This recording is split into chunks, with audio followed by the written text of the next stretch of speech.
قوة إلا بالله العلي العظيم. أعوذ بالله من الشيطان الرجيم. بسم الله الرحمن الرحيم. الحمد لله رب العالمين، والصلاة والسلام على سيدنا ونبينا ومولانا ومولى الثقلين جد الحسن والحسين أبي القاسم محمد. اللهم صل على محمد وآل محمد الطيبين الطاهرين المعصومين المظلومين، ولعنة الله على أعدائهم ومنكر فضائلهم ومصائبهم وغاصب حقوقهم أجمعين. بسم الله الرحمن الرحيم. رب اشرح لي صدري ويسر لي أمري واحلل عقدة من لساني يفقهوا قولي. أما بعد، فقد قال الله تبارك وتعالى في كتاب مبين وقوله الحق وأصدق الصادقين. بسم الله الرحمن الرحيم. إن الدين عند الله الإسلام. صلوات اللهم صل على محمد وآل محمد. عزیزان گرامی، بزرگان محترم، ماتمداران سید الشہداء، بغیر کسی تمہید کے میں نے جس آیہ کریمہ کو سرنامہ سخن، سرنامہ بیان قرار دیا ہے، ارشاد رب العزت ہو رہا ہے بے شک اللہ کے نزدیک دین بس اسلام ہے. اس کا ترجمہ اور بھی کیا گیا کہ پسندیدہ دین جو اللہ کے نزدیک ہے وہ دین اسلام ہے. عزیزان محترم، ادھر محرم کا چاند نکلا، ادھر عزادار امام کے چاہنے والے اپنے گھروں کے عزا خانے کو سجانے لگتے ہیں، فرش عزا بچھانے لگتے ہیں، امام پر ماتم کرنے کے لیے تیار ہو جاتے ہیں. ہم نے اور آپ نے کبھی غور کیا کہ آخر امام حسین علیہ السلام نے ایسا کون سا نیک عمل انجام دیا، ایسا کون سا فعل انجام دیا کہ اللہ نے لوگوں کے دلوں میں امام کی محبت ڈال دی. ہمیں یہ بات میرے ذہن میں صبح آئی. ہم اور اب دیکھیں، اگر ہم کسی کے ساتھ احسان کرتے ہیں تو جس کے ساتھ احسان کرتے ہیں وہ یہ سوچتا ہے کہ خدا مجھے بھی کوئی ایسا موقع دے، میں بھی اس کے ساتھ احسان کروں، میں بھی اس کے ساتھ اچھا کام کروں، ایک احسان کروں، جبکہ ہم ایک گنہگار ہوتے ہیں. لیکن نہیں، ہمارے ذہن میں بھی یہ فکر ہوتی ہے کہ ہم بھی اس کے ساتھ کچھ اچھا کریں. تو عزیزان محترم، ہمارے دلوں میں جو اللہ نے امام کی محبت ڈالی وہ کیوں ڈالی ہے؟ سماعت فرمائیں کہ جب امام حسین علیہ السلام نے اللہ کے دین کو بچانے کے لیے کربلا میں اپنا پورا بھرا گھرانہ لٹا دیا تو اللہ نے بھی کہا کہ حسین، تم نے میرا دین بچانے کے لیے اپنا بھرا گھر لٹا دیا تو میں بھی تا قیام قیامت تیرے نام کو لوگوں کے دلوں میں زندہ رکھوں. صلوات پڑھیں بر محمد و آل محمد. اللهم صل على محمد وآل محمد. عزیزان محترم، یہ دین وہ دین ہے جس کی حفاظت کے لیے، جس کو بلندی پر لانے کے لیے اللہ نے اس دنیا میں انبیاء بھیجے. سب سے پہلے اللہ نے جناب آدم کو بھیجا، جناب آدم تشریف لائے، مگر اس وقت اللہ نے دین کے کامل ہونے کا اعلان نہیں کیا. جناب موسیٰ کو بھیجا، جناب موسیٰ اس دنیا میں تشریف لائے، فرعون جیسے ظالم اور جابر بادشاہ کی حکومت میں رہے، مشقتیں برداشت کی، زحمتیں برداشت کی، مگر اس وقت بھی اللہ نے اپنے دین کے کامل ہونے کا اعلان نہیں کیا. اللہ نے جناب ابراہیم کو اس کائنات میں بھیجا، جناب ابراہیم بھی تشریف لائے، بہت سی زحمتیں برداشت کی، یہاں تک کہ اپنے بیٹے کو چھری کے نیچے بھی دیکھا. اس وقت بھی اللہ نے اپنے اس دین کے کامل ہونے کا اعلان نہیں کیا. کہا بھائی اعلان کب کیا؟ کہا یہاں تک کہ مختصر کرتے ہوئے میں آگے بڑھتا ہوں، اللہ نے 1,23,999 انبیاء اس کائنات میں بھیجے، سب نے زحمتیں برداشت کی، تکلیف سہی، لیکن اللہ نے اپنے دین کے کامل ہونے کا اعلان نہیں کیا۔ کہا بھائی اعلان کب کیا؟ کہا اس وقت اعلان کیا جب ہمارے اور آپ کے آخری نبی حضرت محمد مصطفیٰ صلی اللہ علیہ وآلہ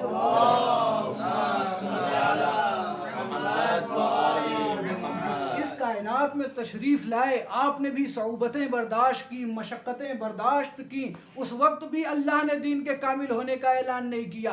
پھر اعلان کب کیا؟ کہا اعلان اس وقت کیا جب حج سے واپسی ہو رہی تھی، غدیر کا میدان تھا، جو آگے چلے گئے تھے انہیں پیچھے بلایا گیا، جو پیچھے رہ گئے تھے انہیں آگے بلایا گیا۔ عزیزان محترم، ہم شیعت کا مرکز غدیر ہے، غدیر ہے۔ نبی نے ہمیں یہاں پر ایک پیغام بھی دیا کہ غدیر سے جو آگے چلا جائے اسے پیچھے بلاؤ، غدیر سے جو پیچھے رہ جائے اسے آگے بلاؤ۔ معلوم ہوا اگر آپ غدیر سے آگے جا رہے ہیں تو نصیری ہو جائیں گے، غدیر سے پیچھے رہ جا رہے ہیں تو مقصر ہو جائیں گے۔ صلوات پڑھیں بر محمد و آل محمد۔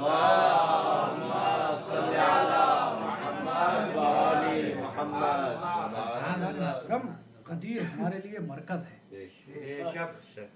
پھر اعلان کب کیا اپنے دین کے کامل ہونے کا؟ اعلان اس وقت کیا غدیر کے میدان میں جب سب کے سب جمع ہو گئے۔ پوری غدیر نہیں پڑھوں گا۔ جب سب کے سب جمع ہو گئے تو 4 افراد کو اللہ کے نبی نے منتخب کیا کہ اونٹوں کے کجاؤں کا ممبر بناؤ۔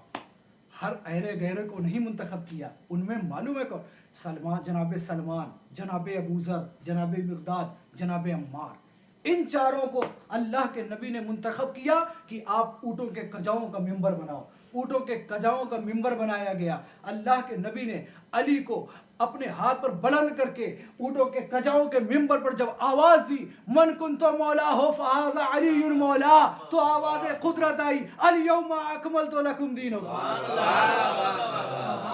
صلوات پڑھیں بر محمد و آل محمد۔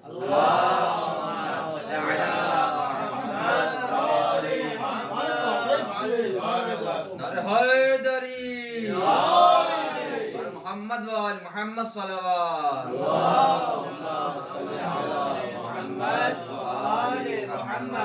لیجئے اچھا، یہ ولایت ہر کسی کا ظرف اتنا بڑا بھی نہیں تھا کہ وہ اتنی آسانی سے قبول کر لے۔ ایک شخص آگے بڑھا، آپ سب جانتے ہیں، حارث نام تھا، کہتا ہے اللہم ان کان ھذا ھو الحق فامطر علینا الحجارہ۔ یہ پہلا شخص دیکھا کہ جو اپنے اوپر عذاب مانگ رہا ہے، کہتا ہے اللہم ان کان ھذا ھو الحق فامطر علینا الحجارہ۔ بس جیسے ہی اس نے یہ کہا، ایک پتھر آسمان سے آیا، اس کے اوپر گرا اور یہ فوراً ہلاک ہو گیا۔ شاید یہ پتھر وہی والا ہو جو اصحاب فیل پر آیا تھا۔ پوری توجہ عزیزان گرامی، شاید یہ پتھر، یہ کنکری وہی ہو جو اصحاب فیل پر آئی تھی۔ معلوم یہ ہوا کہ جو خانہ کعبہ کا دشمن ہوتا ہے وہ خدا کا دشمن ہوتا ہے، جو مولود کعبہ کا دشمن ہوتا ہے وہ خدا کا دشمن ہوتا ہے۔ صلوات پڑھیں پر محمد و آل محمد۔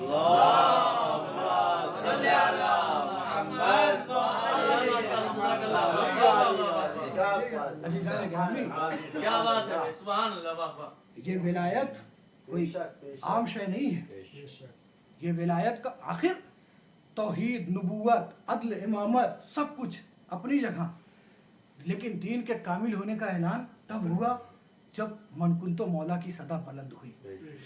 اسی لیے امام نے ارشاد فرمایا، کتاب کفایت الاصول صفحہ نمبر 50 پہ صاحب کفایہ لکھتے ہیں اس حدیث کو، امام معصوم فرماتے ہیں کہ لو ان احدا صام نہارہ وقام لیلہ ومات بغیر ولایت لم يقبل له صوم ولا صلاۃ۔ میں اپنا موضوع بھی بتاتا چلوں لیکن اختصار کے ساتھ پڑھوں گا کہ میرا موضوع ہے ولایت اور محبت امام۔ کیا فرمایا امام نے کہ لو ان احدا صام نہارہ وقام لیلہ ومات بغیر ولایت لم يقبل له صوم ولا صلاۃ، نہ اس کی نماز قبول ہوگی نہ اس کا روزہ قبول ہوگا۔ یہ اہمیت ہے عزیزان محترم ولایت امام کی۔ عزیزان محترم، اچھا یہاں پہ ذاکرین بیان کرتے ہیں تو ذہن بھی ادھر ادھر ہو جاتا ہے۔ کہتے ہیں کہ جب ولایت کے بغیر اللہ کا دین نہ کامل ہوا تو ولایت کے بغیر ہماری نماز، ہمارا روزہ